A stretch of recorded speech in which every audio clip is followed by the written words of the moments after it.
اس نے ایک مانگنے والے کو جھٹ سے کچھ نکال کر دے دیا۔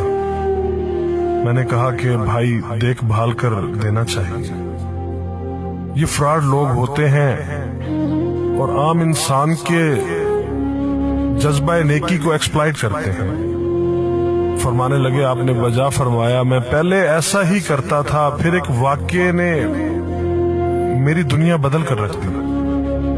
میں دھرم پورہ لاہور میں اپنے گھر سے سائیکل پر نکلا تھا کہ ٹھیکیدار سے اپنے بقایا جات وصول کر لوں۔ میں اسٹیل مل فکسر تھا اور ایک کوٹھی کے لینٹر کے پیسے باقی تھے، مگر ٹھیکیدار آج کل پر ٹرخا رہا تھا۔ میں سائیکل پر جا رہا تھا کہ ایک شخص اپنا بچہ فٹ پاتھ کے کنارے لٹائے ہسپتال پہنچانے کے لیے ٹیکسی کا کرایہ مانگتا پھر رہا تھا۔ وہ کبھی کسی پیدل کا بازو پکڑ کر ہاتھ جوڑ دیتا، میرا بچہ بچا لے، مجھے ٹیکسی کا کرایہ دے دے، تو کبھی موٹر سائیکل والے کو ہاتھ دے کر روکتا، کبھی کسی کار والے کے پیچھے بھاگتا کہ وہ کار میں اس کے بچے کو ہسپتال پہنچا دے۔ کوئی رکتا تو کوئی نہ رکتا، جو رکتا وہ بھی اسے گھور کر دیکھتا اور آپ والی سوچ کر اسے ڈانٹتا، کام کر کے کھانے کی نصیحت کرتا اور آگے نکل جاتا۔ میں جو سائیکل سائیڈ پر روک کے ایک پاؤں زمین پر ٹیکے اس کا تماشا دیکھ رہا تھا، اچانک اس کی نظر مجھ پر بھی پڑی۔ اس نے میری سائیکل کا ہینڈل پکڑ لیا، بھائی جان خدا کے لیے میرے بچے کی زندگی بچا لی، اس کو سخت بخار ہے، آپ نیچے اتر کر اس کو دیکھ تو لیں، آپ کو یقین آ جائے گا، آپ دیں گے تو شاید کسی اور کو بھی اعتبار آ جائے۔ مگر میں بھی آپ کی طرح سوچ رہا تھا۔ پھر جس جارحانہ انداز میں اس نے میری سائیکل کا ہینڈل پکڑ رکھا تھا، لگتا تھا کہ ادھر میں سائیکل سے اترا اور ادھر وہ سائیکل پکڑ کر بھاگ جائے گا۔ میں نے بھی اسے کام کر کے کھانے کی تلقین کی اور پچھلے جمعے میں سنی ہوئی حدیث اس کو بھی سنا دی، کما کر کھانے والا اللہ کا دوست ہوتا ہے، اور اپنا ہینڈل چھڑا کر بڑبڑاتا ہوا آگے چل پڑا۔ حرام خور ہمیں بے وقوف سمجھتے ہیں۔ 2-3 گھنٹے کے بعد جب میں بقایا جات وصول کر کے واپس آیا تو وہ ابھی اسی جگہ کھڑا مانگ رہا تھا۔ بچے کو اب وہ سڑک کے پاس لے آیا تھا اور اس کے چہرے سے کپڑا بھی اٹھا رکھا تھا، وہ دھاڑے مار مار کر رو رہا تھا۔ اب وہ بچے کے کفن دفن کے لیے مانگ رہا تھا۔ میں نے سائیکل کو روک کر پاؤں سے نیچے ٹیکا اور میت کے چہرے کی طرف دیکھا۔ پھول کی طرح معصوم بچہ زندگی کی بازی ہار گیا تھا۔ میرے رونگٹے کھڑے ہو گئے۔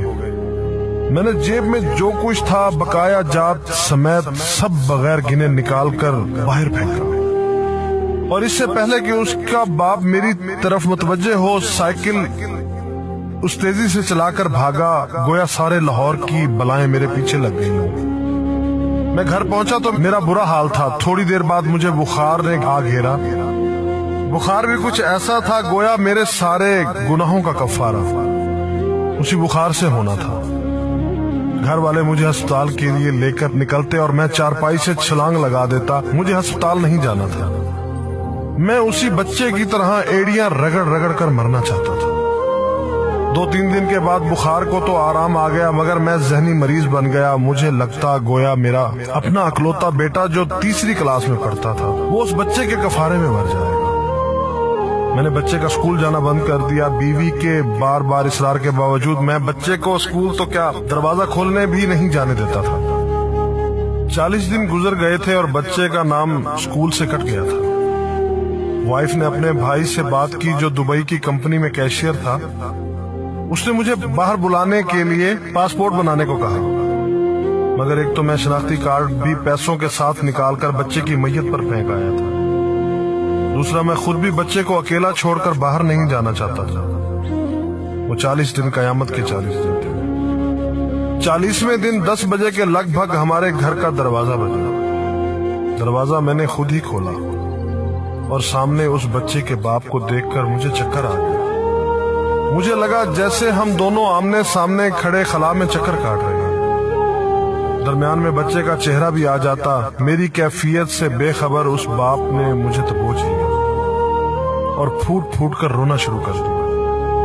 وہ کچھ کہنے کی بجائے میری ٹھوڑی کو ہاتھ لگاتا اور اسے چوم لیتا، جبکہ میں پتھر کا بت بنے اس کی گرفت میں تھا کہ اچانک مجھے جھٹکا لگا اور میری چیخ کچھ اس طرح نکلی جیسے کسی کو پانی پیتے وقت اچھو لگ جاتا ہے اور پانی اس کے منہ اور ناک سے بہہ نکلتا ہے۔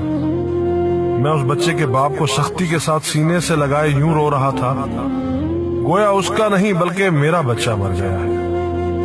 ہمارے رونے سے گھبرا کر پورا محلہ اکٹھا ہو گیا تھا۔ آہستہ آہستہ 40 دنوں کا غبار نکلا، اس کو میں گھر میں لے کر آیا۔ محلے والے بھی آ گئے تھے جنہوں نے اس آدمی سے بہت افسوس کیا۔ کچھ دیر بعد اس نے اپنی جیب سے میرا شناختی کارڈ نکالا اور مجھے واپس کیا، پھر جیب میں ہاتھ ڈال کر کچھ پیسے نکالے اور میرا شکریہ ادا کر کے کہنے لگا کہ آپ کے پیسے بڑے برکت والے تھے۔ شاید آپ کے خلوص کی برکت تھی کہ میرے بہت سارے کام ہو گئے۔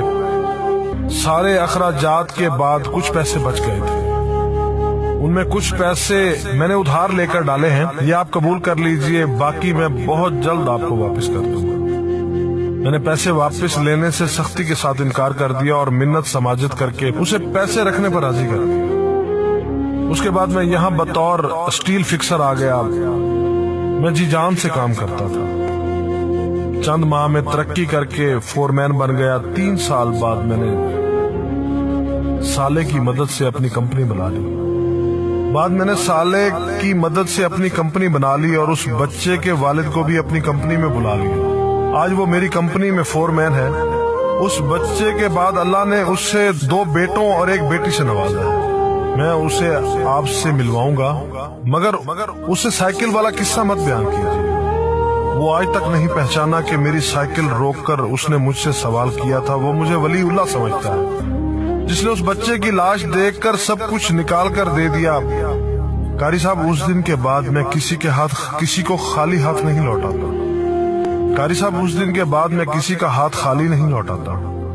تھوڑا سا دینے سے نہ وہ امیر ہوتا ہے اور نہ میں غریب ہوتا ہوں۔ بس دل کو تسلی ہوتی ہے کہ میں اس بچے کا خون بہا ادا کر رہا ہوں۔ رہ گئی لوٹنے کی بات تو قاری صاحب ہمیں کون نہیں لوٹتا۔ جوتے والا ہمیں لوٹتا ہے، کپڑے والا ہمیں لوٹتا ہے، سبزی اور گوشت والا ہم کو لوٹتا ہے۔ اتنا لوٹنے کے بعد اگر کوئی ہمیں اللہ کے نام پر لوٹ لے تو شاید حشر میں ہماری نجات کا سامان ہو جائے کہ یہ بندہ میری خاطر میرے نام پہ لوٹتا رہا۔